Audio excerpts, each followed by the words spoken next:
எப்படி விஜய் மட்டும் உரிமை கொடுக்குறீங்க? விஜய் பொறுப்பு கிடையாதுங்கிறீங்க.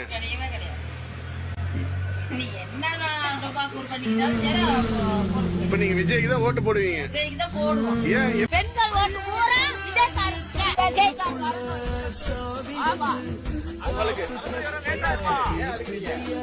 நாங்களா பிள்ளை போதப்ப யாருக்கு கொடுக்க முடியும்? நம்ம பிள்ளை நிக்கிறது தலைப்புல, அப்புறம் என் பிள்ளைக்கு ஓட்டு போடாம வேற எந்த நாய்க்கு நாதாரிக்கு போட சொல்றது? இல்லம்மா, அவர் சூழ்நிலை அந்த மாதிரி ஆயிடுச்சுலாம். இல்லைன்னா அவர் வந்து பாத்துருப்பாரு. அவர் கட்டாயமா வந்து பாப்பாரு. கட்டாயமா மக்களுக்கு வந்து சேவை செய்வாருமா. கட்டாயமா அவரு எனக்கு கண்ணு கலங்குதுமா அவரை பத்தி. அந்த புள்ள பாவம், அநியாயம். அந்த குழந்தை எங்க முதலமைச்சரா வந்துட போகுது, நம்ம புள்ள வராத போது.